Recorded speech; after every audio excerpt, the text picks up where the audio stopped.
So, I'm finally back with part 2. This has been long overdue, so let's get started right away with the 60th anniversary campaign Thomas. This item was made to commemorate the 60th anniversary of the Thomas franchise in 2005. They had a limited production of only 120 and were of course given away as a lottery prize. However, unlike the other 3 really limited Thomases, this one was packaged by itself instead of with any rolling stock. It was the standard 2003 Thomas with added multicolored party flags on the side. Its box is unusual in that it's completely dark blue with white writing. I'd like to give a shout out to the one and only Muddy Poppins for finally obtaining this really rare model to complete his collection. Congrats, Muddy! You probably know that there were several versions of the Playrail Marion, but did you know that there was also going to be a Trackmaster Revolution version of her? It was planned to be released for the Tale of the Brave special, but was cancelled and replaced by the Scared James pack.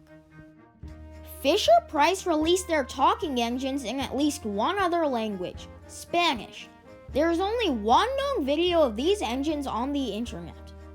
It is speculated that they were released in other languages as well, such as French or German, but it has not been confirmed. 2 versions of the Playrail front hook Dodge were released. One with the Talkin' Action Diesel 10 that looks like this, and the other with the very rare Diesel 10 and Lady Chasing set that looks like this. Though it may be hard to tell, there's actually a slight color difference, with the Chase set version being a darker green. Here's a clip of the king himself, Muddy Poppins, explaining it in his recent Complete Diesel 10 video. Definitely give that video a watch. But of the 2 sets, one Dodge is an Army green, and this Dodge that comes in the Magic Railroad set is more of a Kelly green. So there's 2 different versions of Dodge as well. Front hook Dodge. Our next layer begins with the black wheel holder Buster.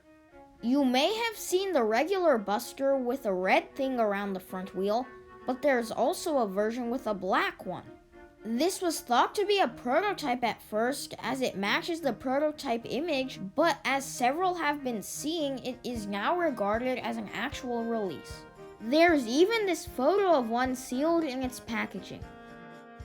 This Knapford Station Celebration set was supposedly released by Hick Toy Company in 2009. The set included Stanley, Thomas, Harold, the Boulder Mountain, Knapford Station, and much more. However, there are barely any photos of this set anywhere, leading me to believe that it wasn't actually released, or at least not widely. Next up is the infamous Snowy Freddie, one of the most mysterious Trackmaster items ever. This was only discovered earlier this year by the Twitter user Hardy20068. That version had a white sticker on either side of the face. Not long after, I obtained one of my own, except my version didn't have those white stickers. Both versions have snow dripping down the sides and on the top. It's still completely unknown where this model came from, and there's no official record of it anywhere. So the few copies that have appeared could be prototypes, or it's possible that this item actually saw a very small release. The RC Flip Face Celebration Thomas is another really cool one. This is the Hick Toys Flip Face Remote Control Thomas from the Tigman's Shed set with party flags on the side. The only known example in existence is owned by Muddy Poppins, and he bought it off a Polish auction site. It could be a prototype or an employee gift, but it's really anyone's guess. Most of the Playrail engines got a separate plastic face after 2003, but Percy still had a painted one molded into the rest of his body for a few years. It was eventually updated to be like the others in around 2006 though. And now let us descend a little more. The Tomy shocked face Thomas had a multitude of different eye and eyebrow variations. There was this one from the Playrail Jet Engine pack, another iteration of the Jet Engine pack, this version from the Playrail Cruise set, the Motor Road and Rail Jet Engine pack, this knockoff looking version from the Playrail Bumpy Pass set, and the Blushing Thomas from Playrail. If you're interested in seeing more Thomas face variations, I have a spreadsheet linked below. The Playrail Thomas, first released in 1992, was the first Playrail model to have the modern type of side rods. Prior to that, all engines had the long type of side rods that went into the pistons. The Playrail Thomas was also the first item to use a AA battery instead of a C. The so-called prototype Slippy Sodor Thomas may not actually be a prototype. Much like the black wheel holder Buster, it was considered as such until recently because of its resemblance to the prototype images, but many now believe that it was an early release of the pack sold for a few months. It's most likely that Fisher-Price used leftover Hick Toys faces until they updated the face for the main release. Our next layer begins with the alternate color egg dye tanker. In the Fisher-Price Thomas's Egg Express pack, there was a blue egg dye factory tanker with green liquid inside. On eBay once though, a green tanker with orange liquid was listed. Some hopeful souls might say this is a prototype, but it's most likely a knockoff.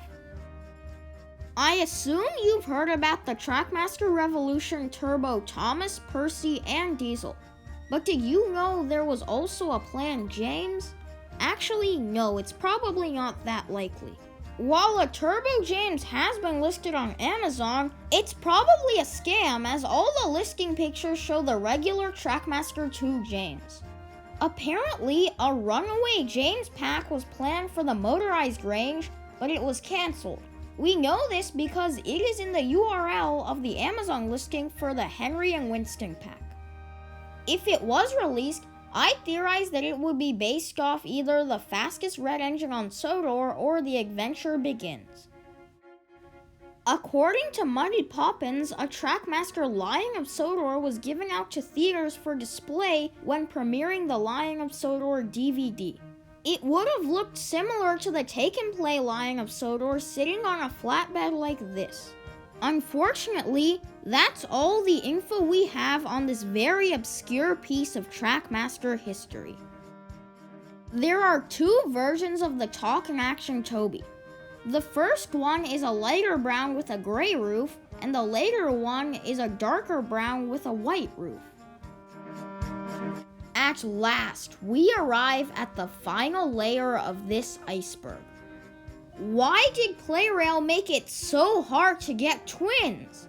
I mean, Douglas in the Snowplow set, Bill in the Harbor set, and Bash in the Log Wagon set. It's almost as if they didn't want collectors to complete their collection. Finally, some characters like Airy and Birch always had their faces molded directly into the rest of their body, but the third party that made those Chinese counterfeits, for some reason, decided to make separate plastic faces for them. I'm not complaining. I see this as a sign that they really did care about what they were making. And with that, we are finished! I hope you learned a lot, and I'd like to thank Muddy Poppins, Tons of Trackmasters, and everyone else over at Blue Plastic Tracks for providing all this glorious info. Thank you for watching. Have a Merry Christmas and Happy Holidays. Bye!